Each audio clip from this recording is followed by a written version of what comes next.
In 1813, Dr. Nathan Smith, founder of the Dartmouth Medical School, was developing a revolutionary surgical procedure.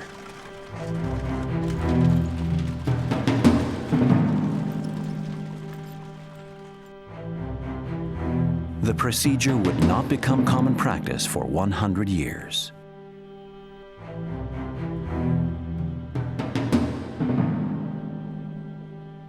"1812 was one of those years when serious illness affected huge populations. Yellow fever had decimated populations of Philadelphia and New York earlier. This time it was typhoid. And it went up and down the valley through rural populations that normally escaped because they were separated. At such a distance, contagion was less. But they didn't this time. And thousands were ill, some died. And the Smith family was hit very hard. They thought they were going to lose their daughter. She revived. Joseph became very ill. He revived. But as happens with typhoid, you can have left afterwards a salmonella organism which can infect in very serious ways. Joseph one day screamed out with severe pain in his shoulder, and we were fearful that something dreadful was about to ensue. The physician anointed the shoulder with bone liniment, but the pain remained as severe as ever. After 2 weeks of suffering, the doctor found that a large fever sore had gathered between the breast and shoulder. He immediately lanced it, upon which it discharged a full quart of matter.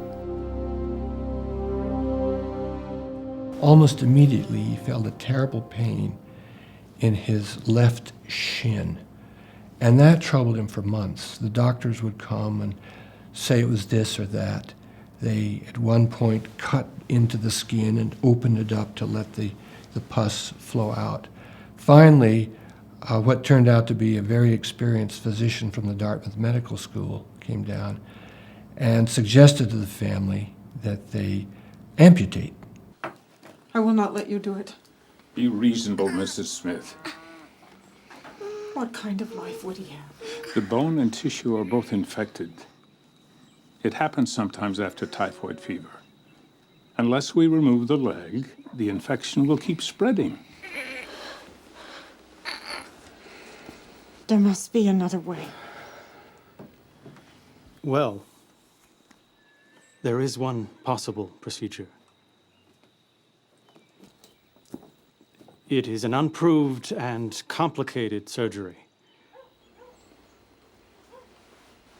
A surgeon friend of mine says the surgeon knew what he was doing. He was, in a way, preparing the mother to accept an actual operation. Don't be afraid, Joseph. And he knew very well what should be done, and he wanted to try God will it, take even care though of you. he was far ahead of his time. Joseph refused to be tied down or take brandy for the pain, insisting, "I will have Father sit on the bed and hold me in his arms. Then I will do whatever is necessary to have the bone removed."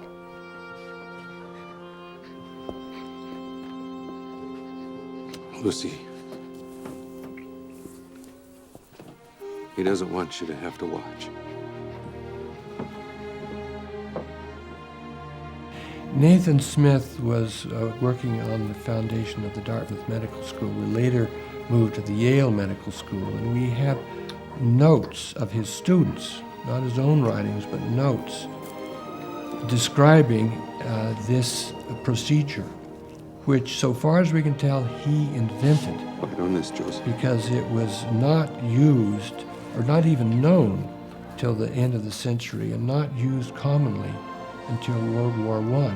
Until that time, bone infection led almost inevitably to amputation. Otherwise, the infection would kill you. This little boy lay there in his father's arms. His mother had been sent out in the field, and with no anesthesia, his leg was opened up, the bone was exposed.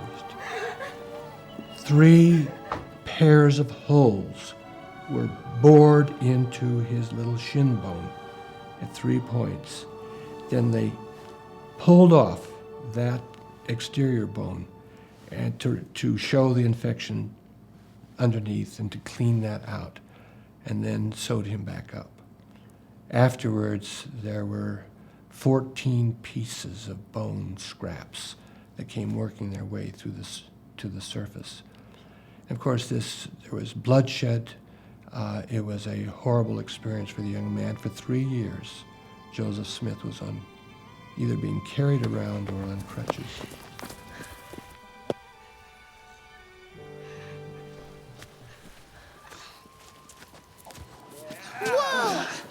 First you walk, and then you run.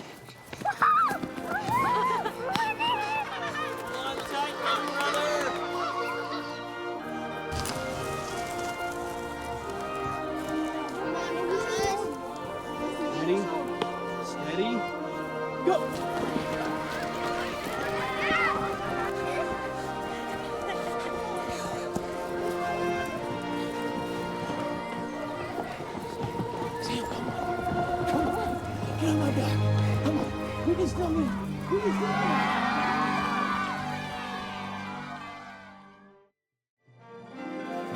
Joseph's 5K Miracle Run. This is the Place Heritage Park in Salt Lake City, Utah, August 3rd, 2013.